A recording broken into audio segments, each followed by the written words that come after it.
स्वागत है आपका नई धारा रेडियो की एक और पॉडकास्ट श्रृंखला में। यह श्रृंखला नई धारा के संस्थापक श्री उदयराज सिंह जी के साहित्य को समर्पित है। इस पॉडकास्ट में आप सुनेंगे उदयराज जी द्वारा लिखी कहानियां, संस्मरण व लेख। सुनना न भूलें नई धारा रेडियो पर। देवदास, एक साहित्यिक रचना का अपहरण।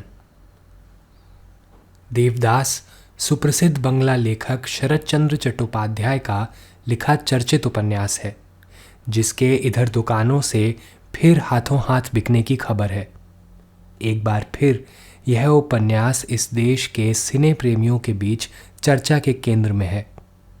इस बार इसके चर्चा में रहने का कारण है फिल्म निर्माता भंसाली द्वारा लगभग 50 करोड़ की लागत से देवदास पर बनाई गई फिल्म, जो अपने भव्य सेट और महंगे एवं चित्ताकर्षक परिधानों से दर्शकों को मोहित करती है। भंसाली ने इस फिल्म के द्वारा एक बार फिर से किशोर किशोरियों में हलचल पैदा कर दी है। हालांकि शरद चंद्र के श्रेष्ठ उपन्यासों में देवदास की चर्चा ना होकर चरित्रहीन, श्रीकांत, परिणीता, देहाती समाज, गृहदाह, पथ के दावेदार आदि की ही चर्चा होती है, किंतु अपरिपक्व एवं भावुक किशोरों के बीच देवदास जैसे चरित्र खासे चर्चित रहने के कई दूसरे कारण भी हैं। देवदास की ख्याति एक निष्फल प्रेम कहानी एवं एक निरर्थक आत्महंता ट्रेजेडी के रूप में ही रही है।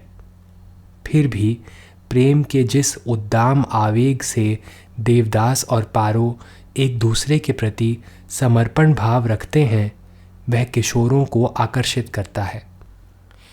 फिर फिल्म के जाने माने निर्देशकों ने ही इस उपन्यास को जिस चित्ताकर्षक रूप में समय समय पर पर्दे पर प्रस्तुत किया, उससे भी उसकी लोकप्रियता बढ़ी।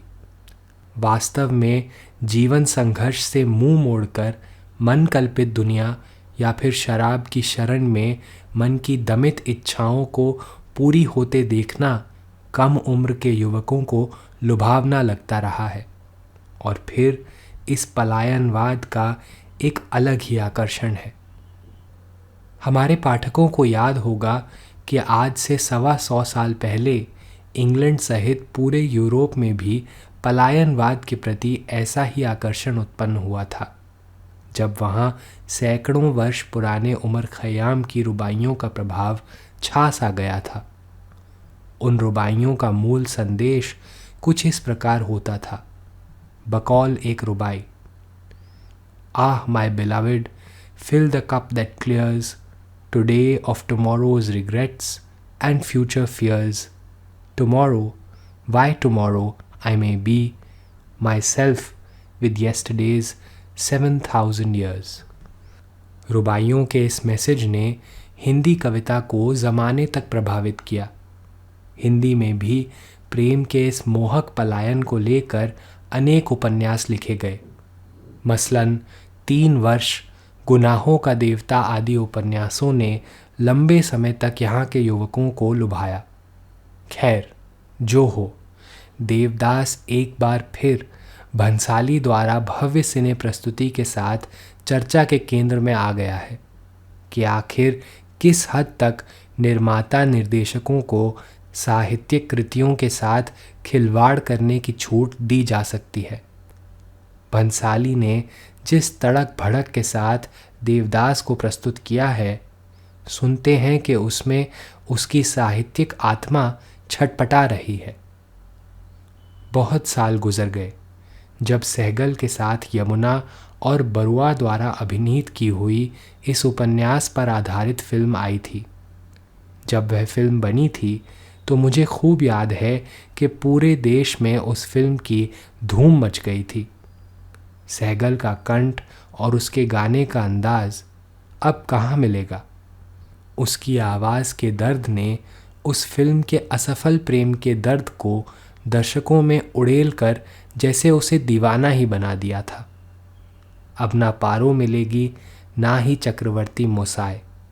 वह सीन मैं आज भी नहीं भूलता जब रोग से जर्जर देवदास बैलगाड़ी पर अर्ध चेतनावस्था में पड़ा हुआ गाड़ीवान से पूछता है, पारो का गांव अब और कितनी दूर है? मैं अब कूच करने वाला हूँ। गाड़ीवान बैलों पर चाबुक मार रहा है और जल्दी जल्दी गाड़ी बढ़ा रहा है। अपनी प्रेमिका के गांव पर पहुंचते ही वह दम तोड़ देता है। लोग पूछते हैं कि वह किस गांव का आगंतुक है तो वह गांव का नाम बताता है।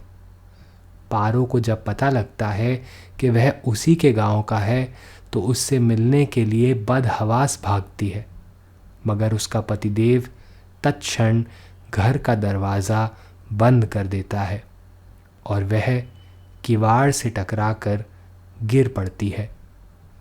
उसका सर फट जाता है, वह लहूलुहान हो जाती है और वहीं पर ढेर हो जाती है। देवदास चाहता था कि मरने से पहले वह एक बार अपनी प्रेमिका के गांव पहुंच जाए, मगर वह प्रभु को मंजूर नहीं था। फिर गांव वालों ने वहीं उसकी अंत्योष्टि कर दी और फिल्म समाप्त हो जाती है।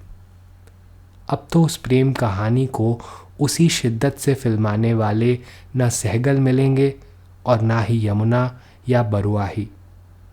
खैर, उसके बाद एक बार फिर दिलीप कुमार सुचित्रा सेन की जोड़ी में देवदास फिल्म बनकर आई। वह यादगार फिल्म बनी जिसने लाखों दिलों में जगह बनाई। उपन्यास में चंद्रमुखी वैश्या अत्यंत गरीब थी और उसी के कोठे पर पड़ा पड़ा देवदास शराब पीता था और अपनी प्रेमिका पारो की याद में अपने को खोए रखता था। अब फिर से देवदास पर्दे पर आया है। जब से ये फिल्म आई है धूम मच गई है।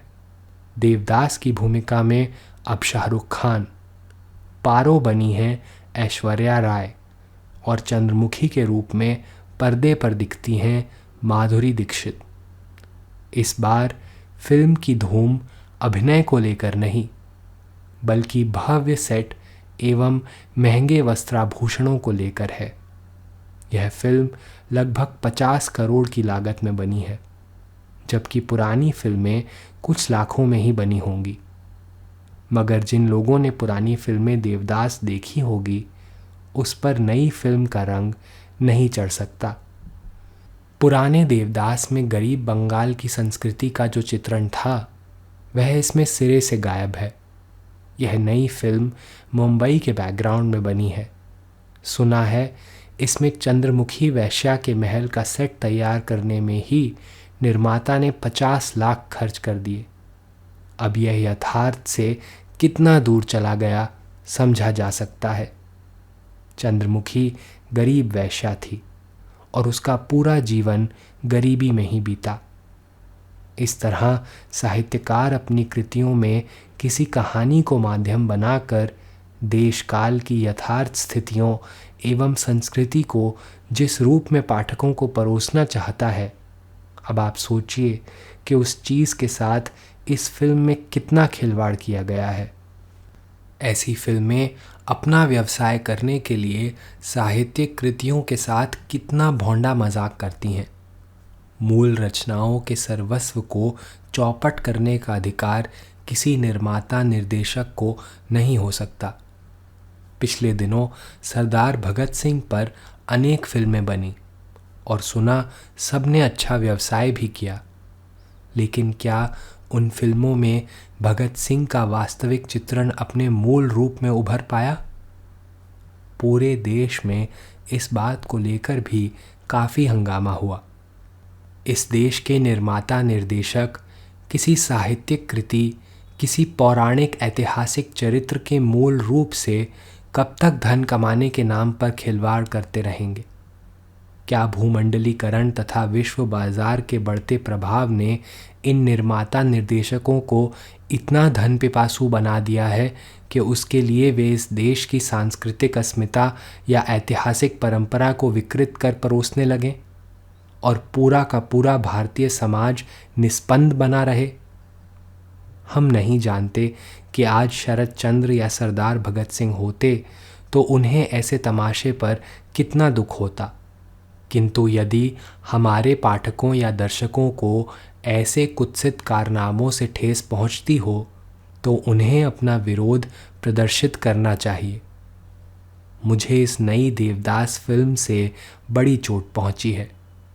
इस देश में चोट का जवाब चोट नहीं हो सकता, किंतु जब शासन व्यवस्था संवेदना शून्य हो जाए तो देश की जनता को जाग जाना चाहिए। शरतचंद्र के देवदास को भंसाली ने अपहृत कर लिया है, उसे कौन मुक्त कराएगा। इस पॉडकास्ट को सुनने के लिए आपका धन्यवाद। हम आशा करते हैं कि हमारी यह प्रस्तुति आपको ज़रूर पसंद आई होगी। अन्य पॉडकास्ट्स, वीडियो इंटरव्यूज़ आदि के लिए नई धारा को सभी सोशल मीडिया प्लेटफॉर्म्स पर फॉलो करें। जल्द ही आपसे फिर मुलाकात होगी। धन्यवाद।